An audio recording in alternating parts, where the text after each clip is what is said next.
Hi అండి, ఎలా ఉన్నారు? Welcome to Sivakumari kitchen. ఈరోజు వీడియోలో గోంగూర పులిహోర తయారు చేసుకుందాము. ఈ గోంగూర పులిహోర చాలా చాలా బాగుంటుందండి. పులిహోరలు అంటే చాలా రకాలు చేసుకుంటారు. అలాగే ఈ గోంగూర పులిహోర చేస్తున్నాను.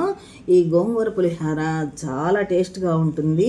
అందరూ నచ్చుతారు. గోంగూర అంటేనే మనకి ఆరోగ్యపరంగాను, టేస్ట్ రుచికరంగాను చాలా చాలా బాగుంటుంది. ఎలా తయారు చేసుకోవాలో చూద్దాము. గోంగూర తీసుకున్నానండి. గోంగూరని శుభ్రంగా కడిగేసి ఓ పక్కన పెట్టుకోవాలి. మనము ముందుగానే మనకి కావలసినంత అన్నము వండి పెట్టుకోవాలన్నమాట.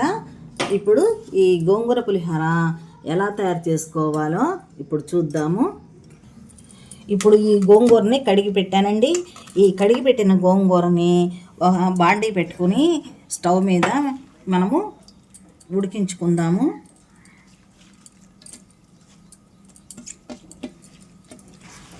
మనము బాండీలో వేసుకుని ఉడికించుకుంటున్నాం కదా, ఇక వాటర్ ఏమీ అక్కర్లేదండి. వాటర్ వేయకుండానే చక్కగా మగ్గిపోతుంది.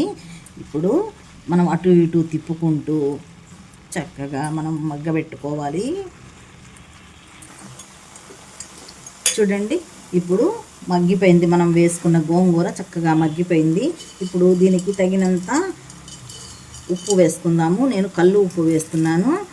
మనము ఎంత కావాలంటే అంత చూసుకుని మన అన్నాన్ని బట్టి, గోంగూరని బట్టి మనం సుమారు చూసుకొని వేసుకోవాలన్నమాట.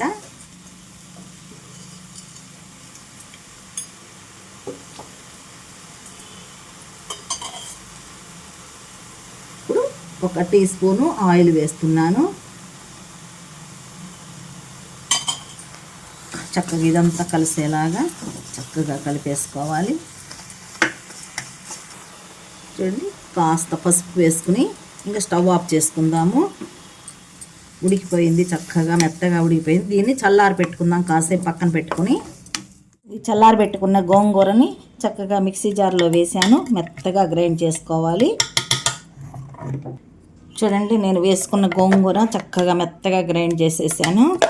చూడండి, ఇప్పుడు వండుకున్న అన్నానికి ఈ మెత్తగా పేస్ట్ చేసిన గోంగూర పేస్ట్ని వేసేస్తున్నాను.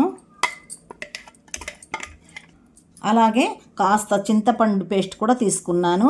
ముందుగా మనం ఇది నానబెట్టుకొని కొంచెం పేస్ట్ తీసుకున్నాను. ఈ చింతపండు పేస్ట్ను కూడా వేసేస్తున్నాను.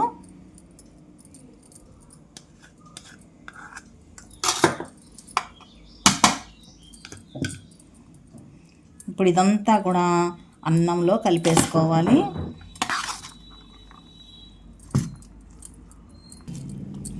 చూడండి, మనం వండి పెట్టుకున్న అన్నానికి చక్కగా ఈ గోంగూర పేస్ట్, చింతపండు పులుపు అంతా కూడా చక్కగా కలిపేశాను.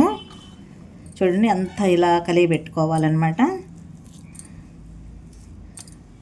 చూడండి, అంతా కలిసిపోయింది. ఇప్పుడు పోపు చేసుకుందాము. చూడండి, స్టవ్ వెలిగించి బాండీ పెట్టాను. ఇప్పుడు శనగ నూనె వేస్తున్నానండి. శనగ నూనె పులిహోరకి చాలా చాలా బాగుంటుంది. మామూలు నూనె కన్నా కూడా శనగ నూనె బాగుంటుంది అన్నమాట. ఈ శనగ నూనెని వేసాను నేను. చూడండి, నూనె వేడైపోయింది. ఇప్పుడు కొన్ని పల్లీలు తీసుకొని వేస్తున్నాను. 1 కప్పు పల్లీలు వేసాను.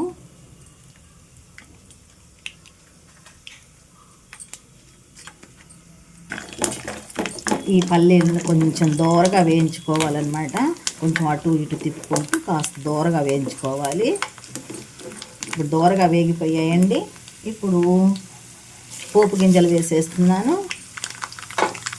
పోపు గింజలు కూడా కొంచెం ఎక్కువే వేసుకోవాలి. ఎన్ని చిటపట్లాడేలాగా తిప్పుకుంటూ చిటపట్లాడేలాగా వేయించుకోవాలి.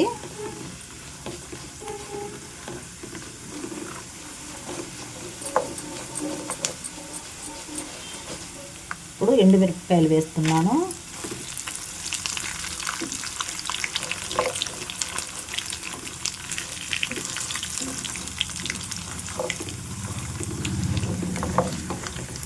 చూడండి, పోపు చిటపట్లాడుతుంది కదా. ఇప్పుడు పచ్చిమిరపకాయలు కట్ చేసి వేసాను. అలాగే కరివేపాకు వేస్తున్నాను.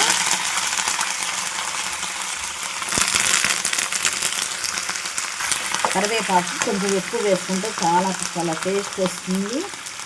ఇప్పుడు ఫైనల్గా మనము 4 జీడిపప్పులు పలుకులు చేసి వేస్తున్నాను.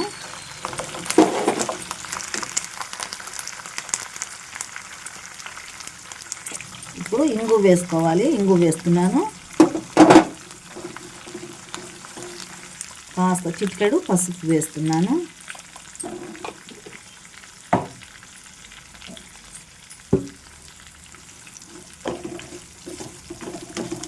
మనకి పోపు రెడీ అయిపోయిందండి.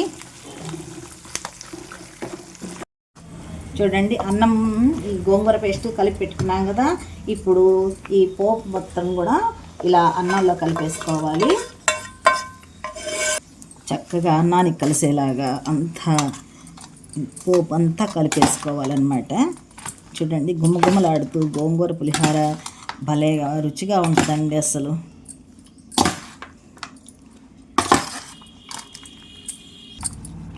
మనము ఈ పోపు అంతటిని కూడా చక్కగా మన చేతితోటి కలుపుకోవాలండి. గరిటెతో కలిపితే అంత కలవదు సరిగ్గా. అంత చేతితో అంత కలిసేలాగా చక్కగా కలిపేశాను.